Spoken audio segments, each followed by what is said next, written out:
Sam and Ross, Twin Atlantic, how you doing, lads? Fantastic. Very good. Thank you. Back home, feeling great. It must bring back a lot of memories for you being here.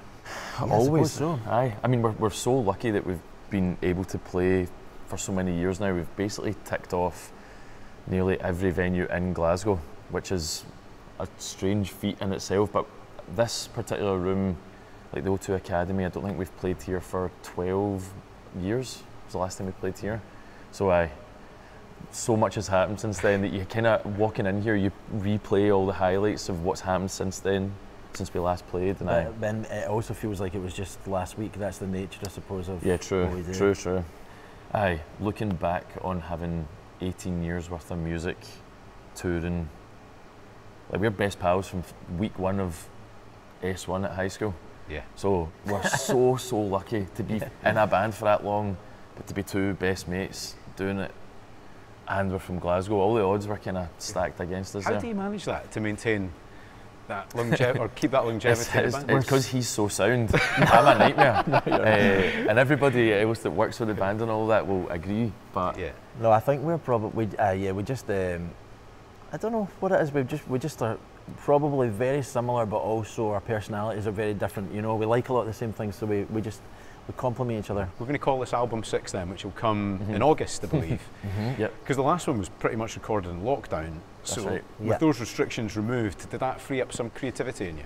Massively, man. Yeah. This is the first time we kind of took a few steps back and just made a big, kind of bold, big sounding rock record with the big anthemic choruses that we did when we were like 20, 23, that type of age, when like anything was possible and the world was our oyster. All that outlook, that naive outlook on life, we've kind of come back to revisit that, but with slightly wiser, more experienced heads on us. There is a boldness and a confidence about a song called World Class Entertainment.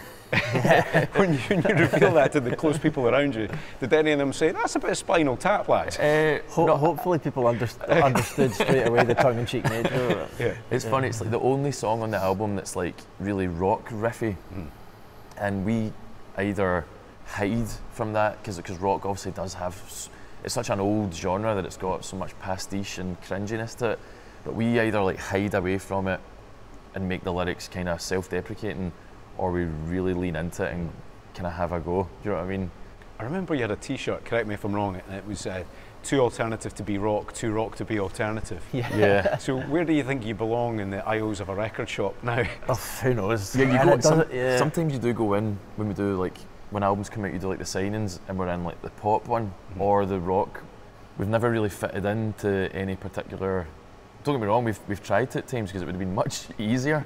But then maybe that's why we've stuck about for so long, because we kind of just have our own wee bubble that we bounce about in. You've got the album coming in August. I've always wanted to know, when you've got those songs done and ready, who's the first person you give a listen to? Who's the person you trust the most with those songs? Usually what we tend to do is send them to our management and try and we get do, which is pure.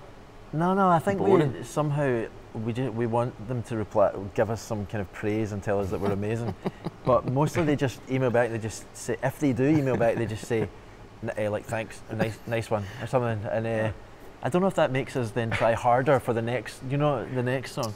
Like, obviously you're expecting people to say like my wife or something like that, but my wife doesn't even really like guitar music, so that's pointless. And your wife likes it too much, so she can't be trusted because all the band stuff that she, you know what I mean? So we don't really know. Just to finish off, lads, it's an exciting year ahead for you. Singles out, album August, tour in November. Can you articulate the emotions with all of that lying ahead of you? Just lucky, man, honestly. Like, just feel really, really lucky that we're still getting to make music that we both love. We're making it together, and that we've still got fans that have been with us since day one. So we just feel so lucky, man. Yeah. And genuinely getting on. It's not just for the cameras. No, look, I'll give my wee hug. Look, there you go.